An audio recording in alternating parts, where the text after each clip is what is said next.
Welcome, everyone, to another episode of Streamed and Screened, an entertainment podcast about movies and TV from Lee Enterprises. I'm Terry Lipshetz, a senior producer at Lee and co-host of the program with the ghoulishly mischievous Bruce Miller, editor of the Sioux City Journal and a longtime entertainment reporter. It's Halloween is in the air. Halloween, Halloween, Halloween, or whatever that song is from Nightmare Before Christmas. That's right, yeah. Danny Elfman. Halloween, this is Halloween, that kind of stuff. Yeah, are you a fan of Halloween movies? Do you really like all those scary kind of movies? Not scary. We don't. So the key with movies is they can't scare me where I can't fall asleep for a week. So what would be one that would scare you?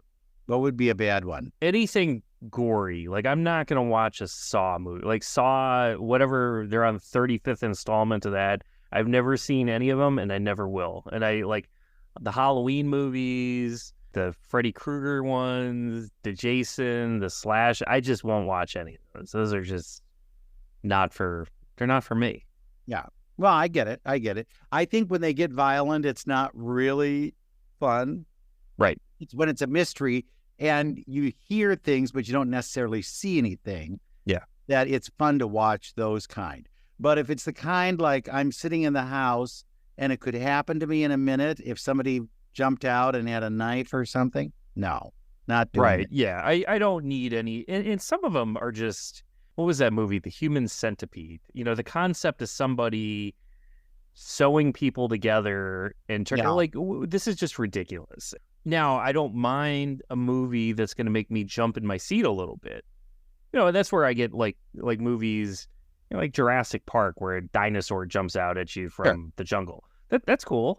I'm into that. I'll watch that kind of thing. Ghostbusters, and we'll talk about some of these movies soon. But like a movie like a Ghostbusters, where ghosts, it's a little bit scary. There's some makeup involved and some things that'll, you know, maybe give you a little trouble falling asleep, but it's not gory. It's not gross. And those are the ones that I just don't want to watch at all. I have no interest.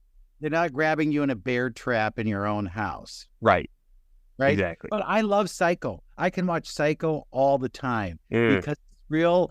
It's like, okay. And especially after you know the secrets to Psycho, then you go, oh, it's even more interesting. And then you start, you know, the 44th time that you're looking at this thing, you see that, wait a minute, that's somebody in the background that I recognize from a TV show. Yeah. You know, so there are different things that you see each time. And I think the editing on that is impeccable. It's just incredible how they were able to make you think that it was scary when actually it probably wasn't. Yeah. And even a film like Silence of the Lambs, which has moments that are pretty disturbing, a little bit gross, but it's a psychological thriller about a serial killer, and that's the type of film that I can watch. But they're more realistic. It is realistic, right? Exactly. What about all those scary things like vampires and Frankenstein monsters and werewolves? Do those get you? Like, would Twilight be something you'd say yes to? Twilight, I've seen bits of it. It's not really my cup of tea in terms of just, you know, it's like more of a team thing. So it's not really, but that is the type of film I would watch. Like Interview with a Vampire with Tom Cruise. I love that movie. I thought that was good. And those types of films I'll watch. I like the Alien franchise, you know, with Sigourney Weaver. And those are scary, but it's sci-fi. It's a little bit more on the sci-fi things. So what's the rule at your house with the kids? Are they hot to see some of these films? Do they say, oh, we got to see this, we got to see this, we got to see this, and then you say no? Or what do you do? Some of them. Now, I've got twin daughters. One of them is a little bit more adventurous. The one that I've spoken about who loves Star Wars, she's a little bit more adventurous. My other daughter, who they're twins, but they're not identical. So one of them looks a little bit actually more like my wife, and that's the one that loves Star Wars. And then there's another daughter that has more of my characteristics and features. Is it beard? What's that? She has a beard? Yeah, she has a very long beard. No, she has long hair, but it's on her head, not on her face. But She's very similar to me, where she will get petrified by anything remotely. Like, we watched Jurassic Park as a family, and she will not watch the other ones. Like, she tapped out after Jurassic Park 1, and she's 12. So I would think that The Exorcist is off the table. Off the table. That's not happening. Yeah, and they have a sequel out now. You could see that. Yeah, I'm trying to think if I would see The Exorcist. I mean, I've seen bits and pieces of... Like, I watched a bit of Poltergeist. I mean, I kind of watched that one. I find if you go in the daytime, it's better. It's when you come out, it's light. Yeah. But if you go at like 7 or 8 o'clock at night and you come out and it's dark, they are everywhere. All the monsters that you can think of are out there. They're waiting for you. Yeah. So go during the daytime. You'll be able to enjoy those. Jaws was a horror film. Sure. But that's different. Like, that's the kind I would watch. That's kind of... I love Jaws. I think it's a great movie. The sequel's not so much, but that's other reasons altogether. So if we limit it to the kind of crazed killer / eternal scary films, yeah, they're off the table. Yes, those I won't watch at all. Did you ever see the ones with Vincent Price and Peter Lorre and Boris Karloff? Back in the day in the 60s, they did a lot of American International pictures that were creepy, maybe scary, probably in black and white. And we went to them like they were like soup. You know, we were slurping them up. Yeah. But if you watch them now, because they'll show them on Turner Classic Movies or TCM, they're not that scary. No, and I think there's a bit of a difference also, because I think the movies of the last 25, 30 years or so, as technology has improved and computer graphics and special effects and all that stuff, you can fall back into that level of filmmaking, I think, and increase the gore level. Whereas some of those earlier movies from the 50s, 60s, even into the 70s, those movies were a little bit more reliant on psychological thrillers, and sometimes the unknown is scarier than the known. Right. You know, what you don't see can be scarier, like what's happening just off to the side of the screen that I can't see. You know that Halloween is one of the biggest holidays of the year. Right. And as a result, they're trying to be as family friendly as they possibly can, because there's money. There's money on the table that needs to be made. And so they're kind of, if you will, softening the horror films, but they're still out there, like your Ghostbusters. Ghostbusters is a good example of one that they've tried to reboot now how many times. Well, and there's another one due out March. Right. As long as it's still on target with the strikes. The sequel, we don't have a name for it yet, but it's Ghostbusters Afterlife sequel. It's set to be released March 29th of 2024. Or later. Right. But those work, like Hocus Pocus, which is another one, and they've been hugely successful now in rerun, right. on streaming services, and they're making new ones. It's a franchise, and Disney's making big money off that. So absolutely, I don't think that will end. But I do think there is room for new kind of thrilling family films, right? Sure.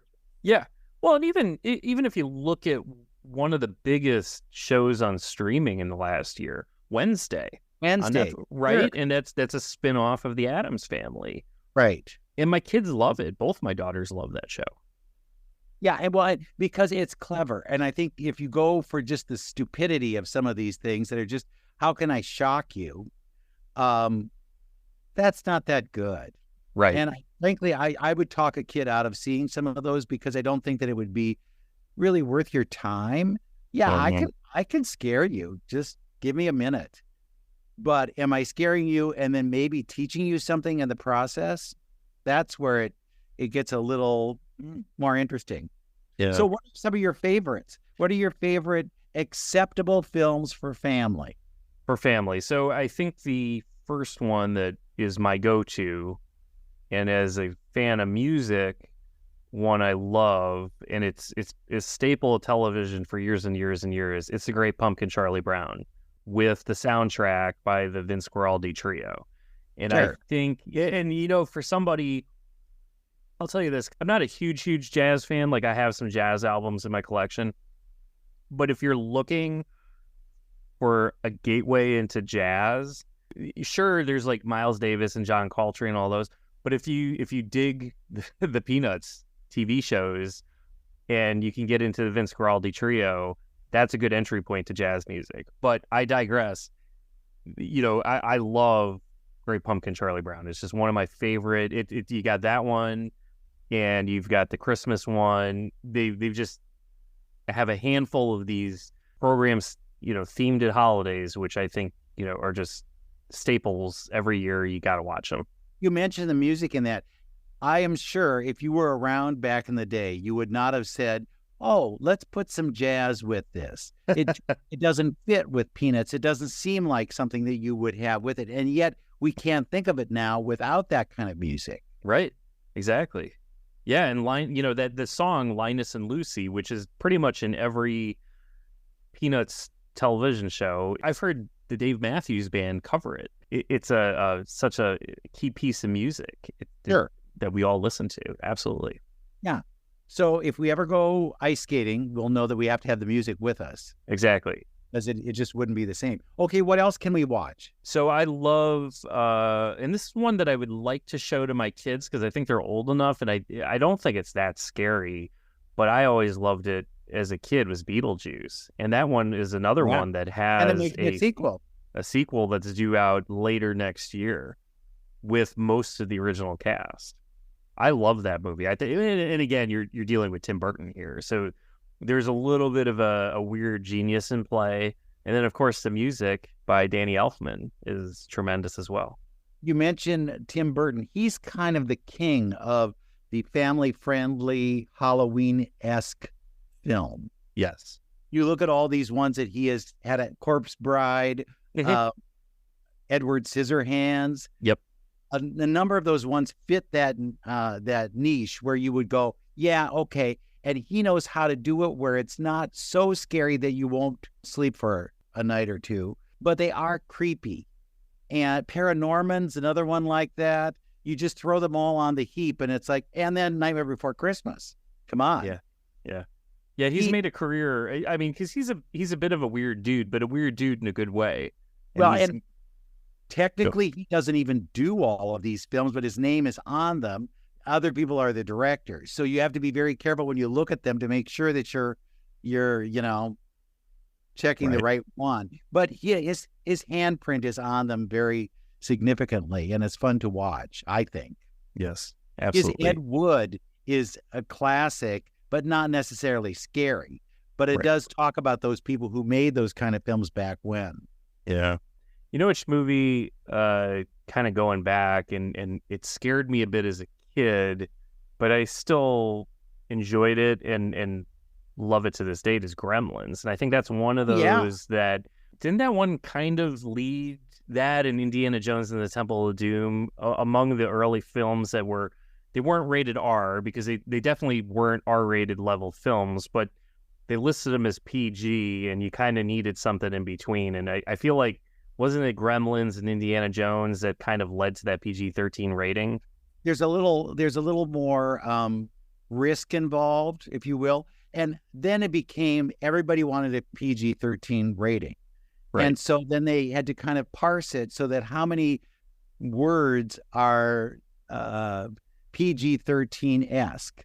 And they arrived at the theory that one certain four-letter word, you come up with it in your own mind, once in a film was still PG-13. Yeah. And there was a little bit of like, you can allow, some bare backside would be okay for PG-13, but not anything above that. Yeah. But then you get into the R, and then by then you're on the slippery slope to an X. So that's right. Who knows what happens? And it became a thing that kids didn't want to go to PG. They wouldn't go to G movies because G movies were for babies. That's the way they'd look at that. Yeah. But a PG movie was one that parents would send you, and you didn't have to have the parents sitting with you.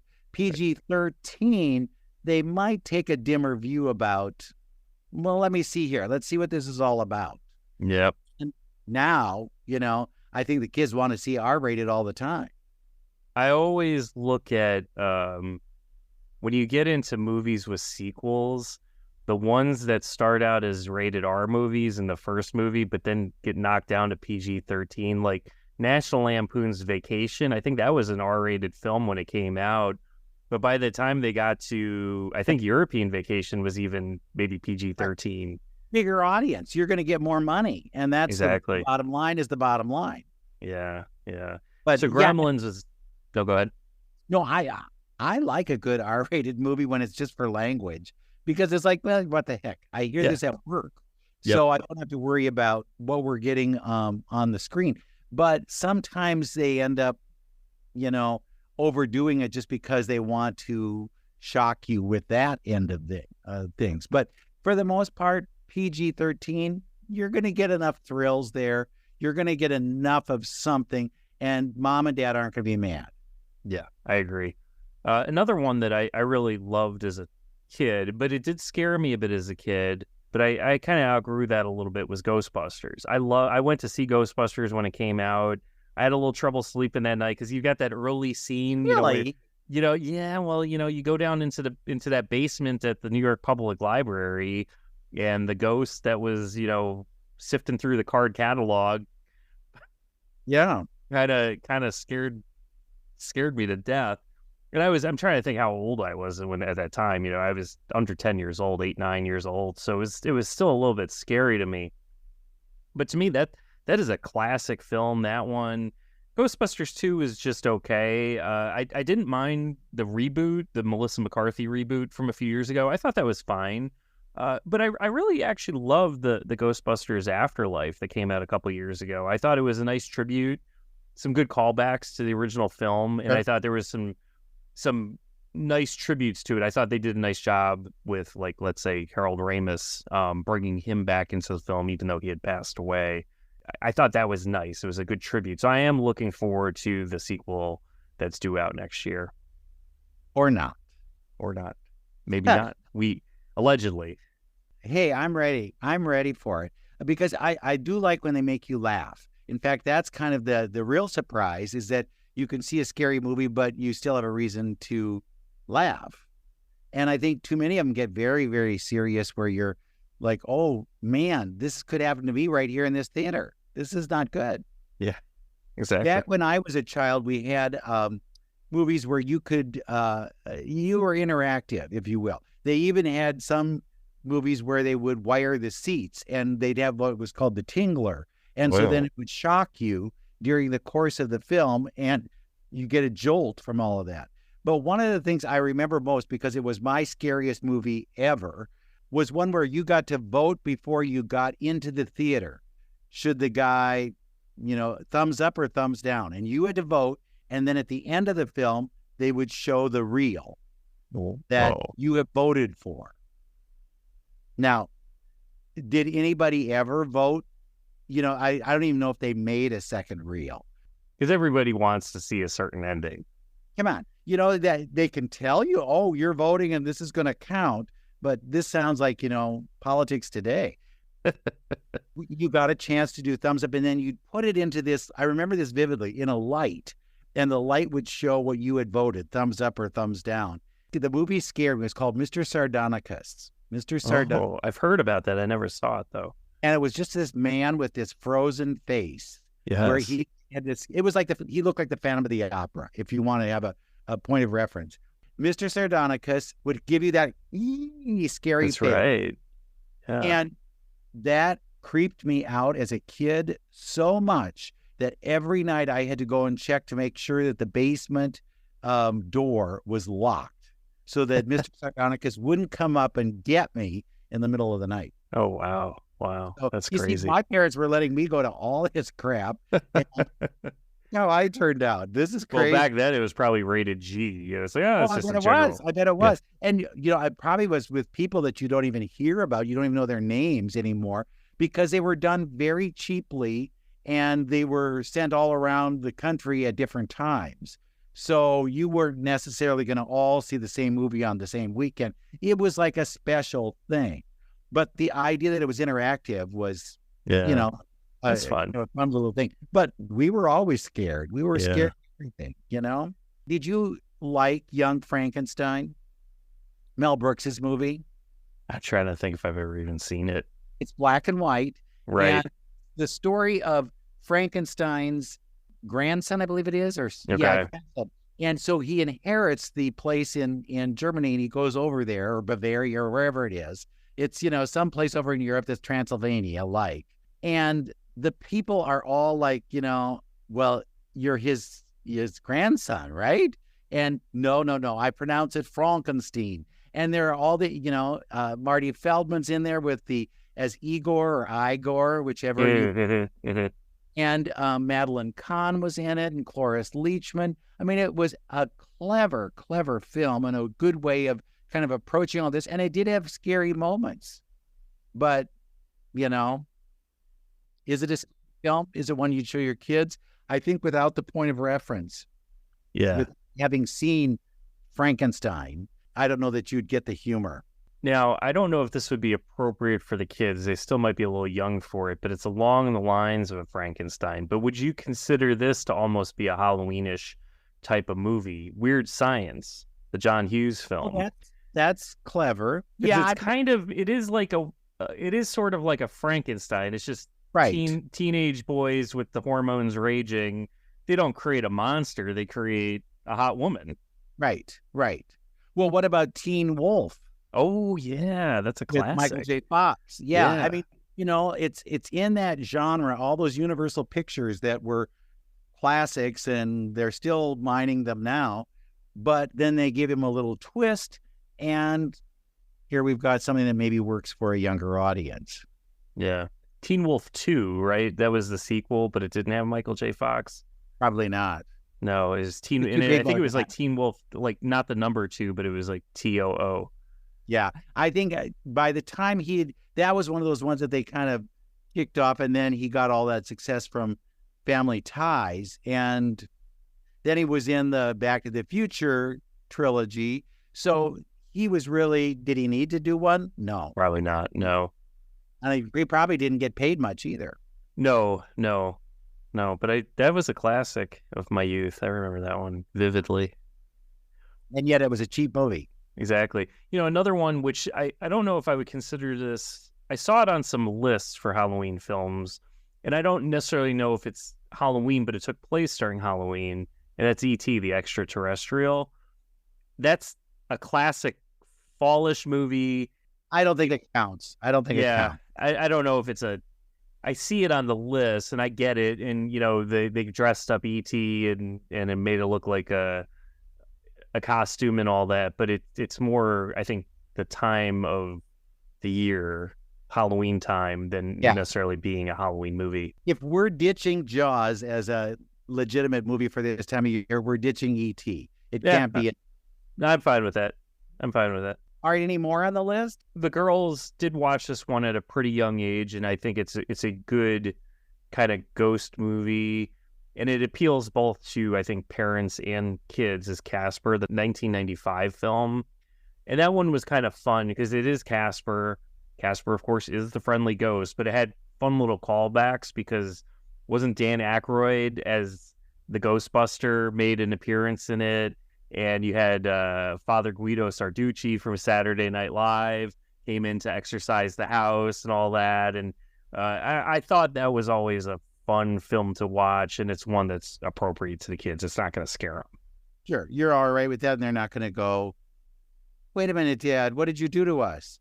The one that's a spoof of horror films. Scary Movie, would that be one you'd consider? I don't know. I think I hate the genre so much. I mean, I've seen Scary Movie. I've seen bits of, it's almost, like, I just don't even, I hate that aspect of the genre so much that the spoof of it just doesn't appeal to me. I know it's not scary, but I just I can't, I don't enjoy the references to begin with, so I'm not going to watch it. How about Arachnophobia? Oh boy, that's been a long time since I saw that one. That's kind of creepy. Spiders. Was it Spiders? Yes. Yeah. Mm-hmm. And then what about, this is one maybe you did see with your kids. The House with a Clock in Its Walls. Have you seen that one? I don't think so. Put it on the list. Put it on. I Okay. think it's pretty good and creepy. Okay. And it has people that you recognize. I'm not going to tell you all this because I think you want to go in blind, but it has actors that you recognize in there playing kind of heightened versions of maybe what we know them for. Okay. But yeah, and it's creepy house. Creepy house. Now, the Haunted Mansions, I have never really liked anything that they've done with Haunted Mansion. The current one that's out in theaters or heading to DVD, I don't like it.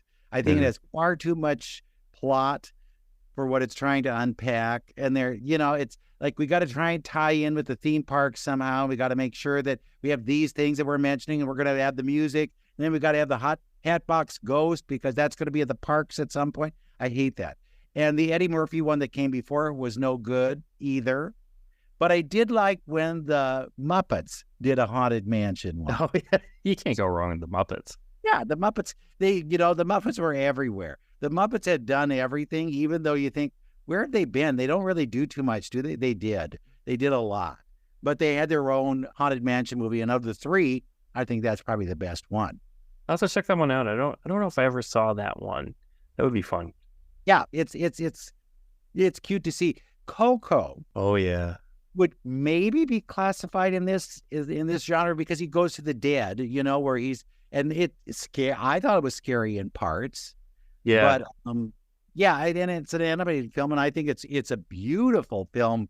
It was visual. It's really because that was a Pixar movie, right? Right. Yeah, I'm trying to think. That may be my favorite recent Pixar film. I'm not sure if there's been a whole lot after that I really loved.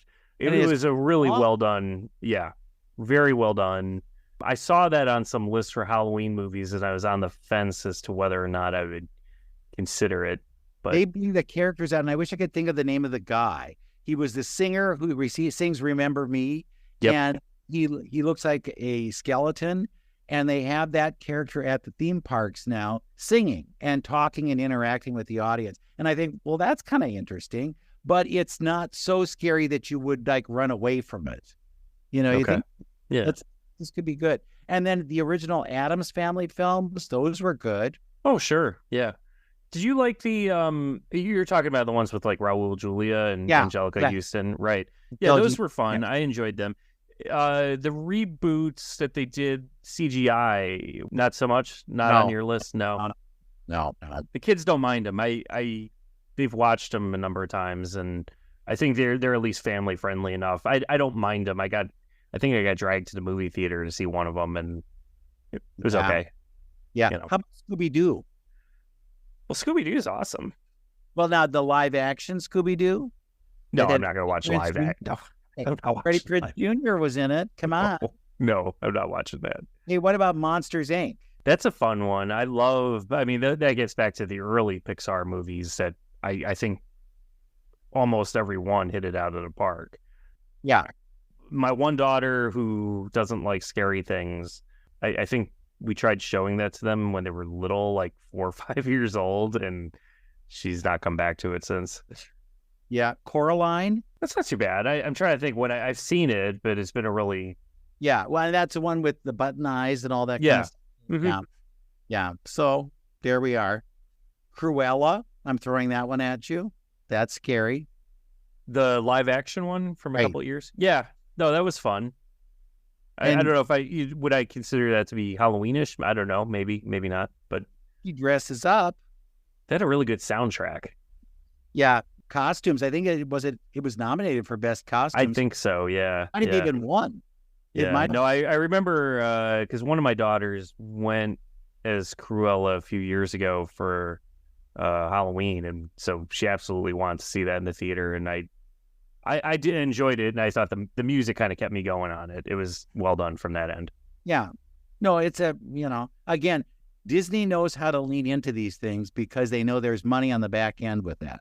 So if they can find a way to monetize some kind of property they've got somewhere, Maleficent, they'll do it. They'll do it. But I think they're your safest bet when you're looking for something that you can show the kids without corrupting the kids. Right.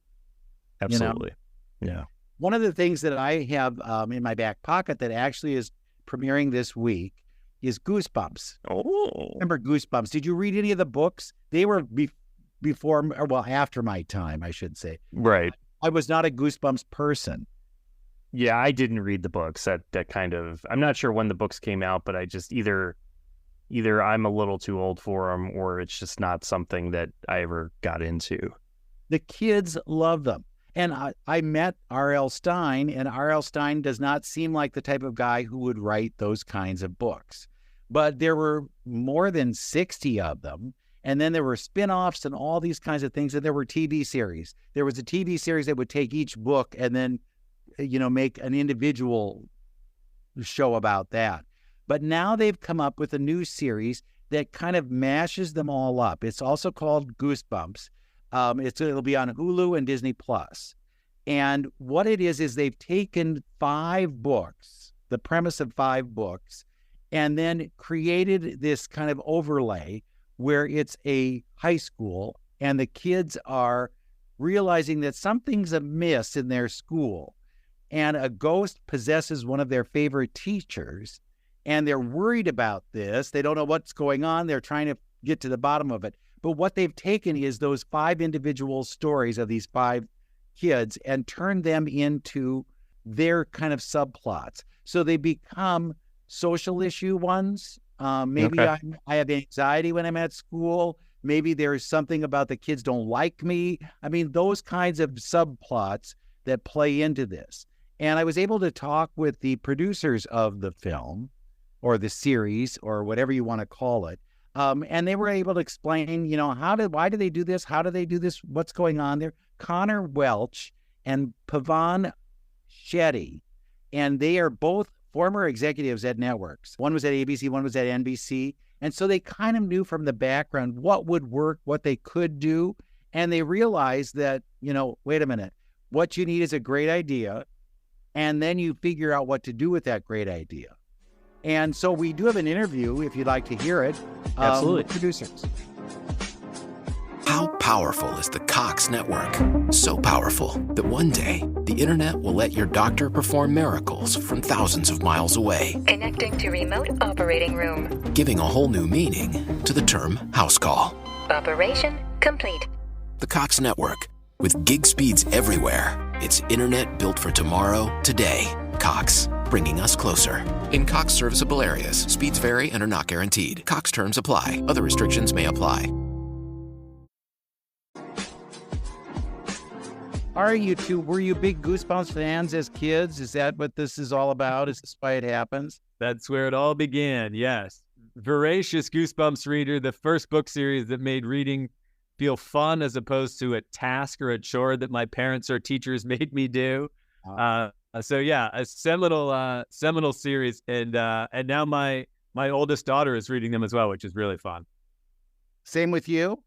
Yeah. Conor and I are the same age, so we kind of grew up on these books, and we're looking back on them with a sense of nostalgia now. But like kids, like Conor's kids, getting scared for the first time, so it's a lot of different perspectives on the same material, and so it was really important to us that we sort of put those things together and made a show that felt appealing to both kids and adults at the same time. It does seem a little more adult than past series. Was that intentional? You planned that? Yeah, absolutely. We wanted to just sort of, elevate it a bit. And also, the book series, when I was reading them and now when my daughter reading them, was always a little scarier and a little funnier than you expected. And so that was certainly the intention with this series, that we would surprise an audience with more scares and more humor, hopefully, than they thought we would bring. And, in the landscape with premium television, it was important to us that it felt really sophisticated and cinematic, and would play well for audiences of all ages. So where do you get the idea to mash things up? Well, we were lucky enough to have access to all of the Goosebumps books because R.L. Stine gave us access, and our partners at Scholastic did too. And there's a lot to choose from. So our creators, Rob Letterman and Nick Stoller, had a great idea where they came up with the structure where for each of the first 5 episodes, we're following a different character who's dealing with one of the issues from the books. And mid-season, they come together and realize what's going on and decide to take matters into their own hands. So we harnessed 5 of the books for the first 5, and then we're pulling from a lot of them throughout the entire series. There's Easter eggs for Goosebumps fans throughout the entire first season of the show. So if you go a second season, then will these same characters travel with that, or does it become a whole new thing? Yeah, the intention would be that these characters would continue. And yeah, we were just so excited by these new actors, a lot of whom will be brand new faces for the audience. And they really just sort of hit their stride and found a really fun chemistry pretty early on in the season. So we'd love to see those dynamics play out for many more episodes to come. Where do you find somebody to be Harold Biddle, for God's sakes, and how do you advertise for that? Well, we were lucky that you know, Justin Long, who ends up being possessed by Harold Biddle, comes along, and obviously Justin is so good at both comedy and horror, you know, from even Jeepers Creepers, and he just did Barbarian before we cast him, and some of us were lucky enough to work with him before this, and I think Justin is someone that's perfect to do both those really comedic physical comedy set pieces, but also is able to be super scary and, most importantly, be scared on camera in a really good way. And I think, you know, he plays Mr. Brad, who's possessed by Harold Biddle, but I think it was important that all of our cast be really good, both comedically and dramatically, because I think we switch back and forth between comedy and thrilling stuff pretty seamlessly in the show. Did you worry about him getting hurt? Because he does bang himself up quite, I mean, what is this, you know? No, he is just an incredible physical comedian. And to watch him struggle with being possessed by a teenage boy and, you know, all that entails was really, really hysterical. And Justin is just someone who is surprising at every turn. Like, every single take is a little bit different. And so we got some really, really fun, compelling performance out of him. And you say, we can't match anything, so do it all over again, right? Exactly. That's kind of stuff. Exactly. Did you talk with R.L. Stine during the course of all of this, and what does he say? We did, yeah, which was of the most thrilling parts of the entire process. You know, having his name, you know, in bright green across most of the books in my library, in my childhood bedroom. But yeah, he was involved in reading scripts, in watching cuts, and yeah, one of the most exciting parts was when he first watched the pilot and reported back that he loved it. And yeah, that was just a thrilling cherry on top. I think, you know, for us, we didn't take lightly how beloved the books are. I mean, they are massive, massive book series, over 400 million copies, 32 languages. I mean, and we genuinely love them. So we wouldn't have done this without his sort of blessing and support to go forward with this version. Well, your concept of, you know, the mashup does seem like something that, you know, is original. It's not just we're taking another book and we're doing the same thing. It is a different take on it. What is it about horror, though, that people love?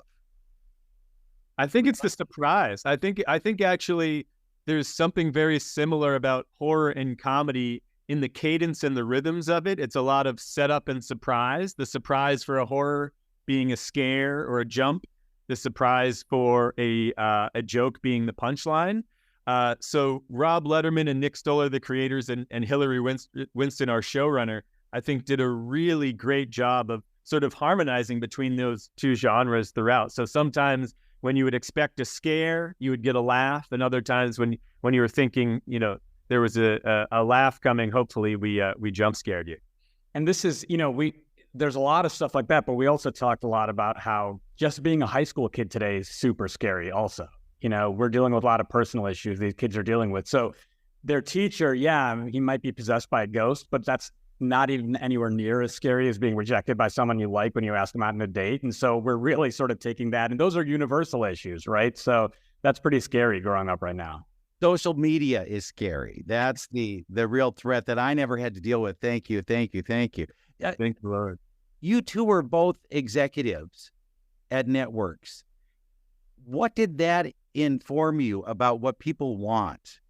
I'm surprised that this is the direction you're going. You know what I mean? Where you could control what we put on the air, but now you're creating the content for that.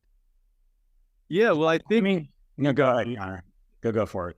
Okay. I I would say that being on the network side was helpful in perhaps selling and convincing to the powers that be how to get your original idea through. And so with this, we were lucky enough to have a giant piece of intellectual property. As Pavun said, this is a book series that has sold over 400 million copies around the world, many different languages. So that is from a network point of view is a great selling point. Okay, you check the big box that handles a lot of marketing, a lot of awareness.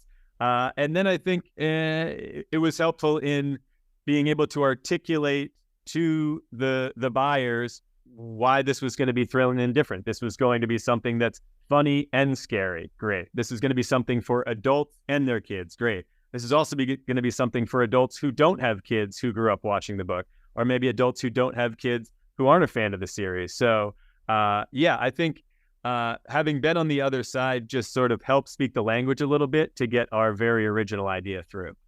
And I think, I was at NBC, Conor was at Fox, and then we both started producing, and we've gone back and forth between comedy and drama. But I think when you're at a network and you're trying to program to a broad audience, you do try to check a lot of boxes. You have a medical show, you have a workplace comedy. And I think at the end of the day, what we both learned is that you just have to have a good show. If you have a really good show that's authentic and takes risks and is just, is fun to watch, then people are going to find it. The audience will find the show. And I think at the end of the day, that's what was important to us here, is that we really just make a good show and then the rest will happen.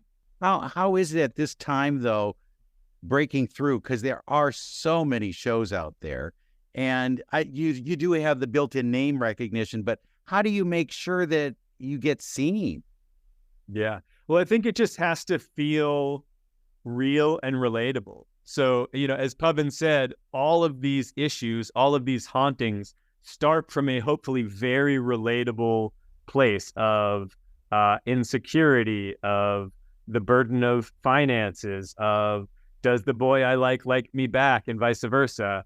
And then we get to elevate it with these big, scary set pieces and monsters and hauntings. So I think as long as it starts with a relatable nugget, you can kind of explode it to be a big spectacle, and hopefully some combination of those things will break through the noise.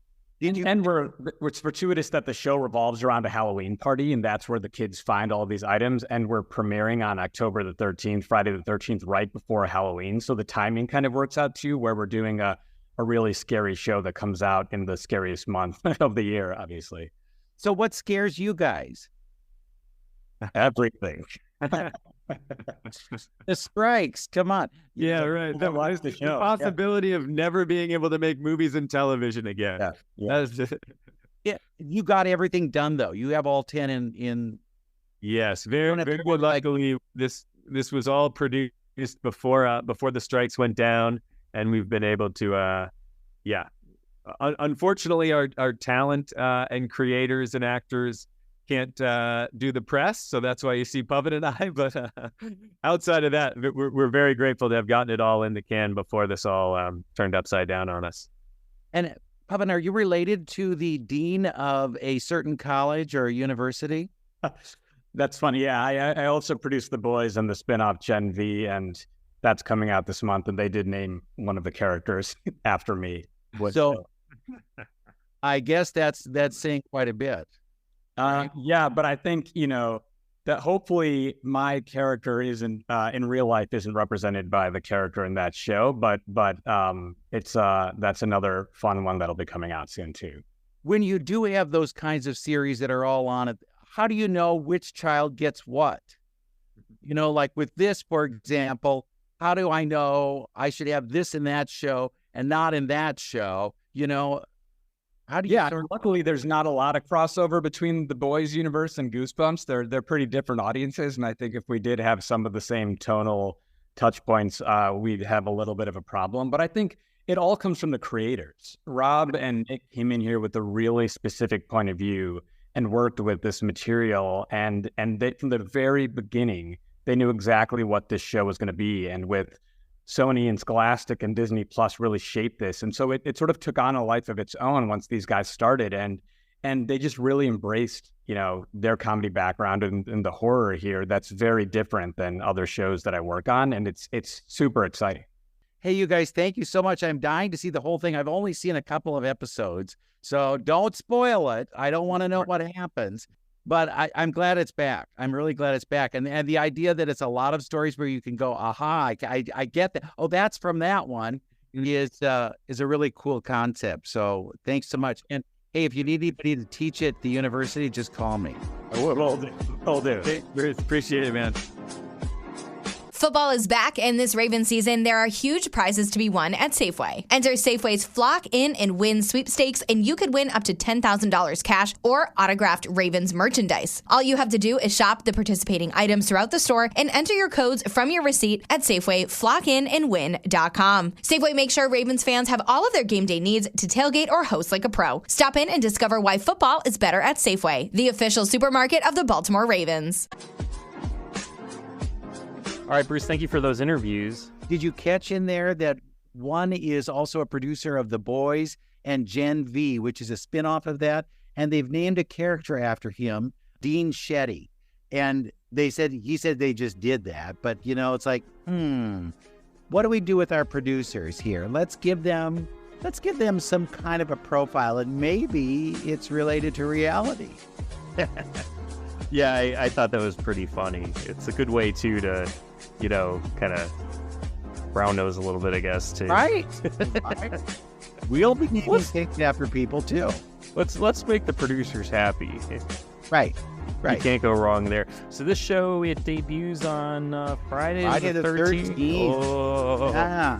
Scary and then stuff. It runs for 10 weeks, and they're looking for a second season. So let's see if it happens. Well, on that note, we will wrap things up. Go get candy. I think we should. That's always a good thing after a Halloween film. Eat more candy. That's the trick. And visit your dentist.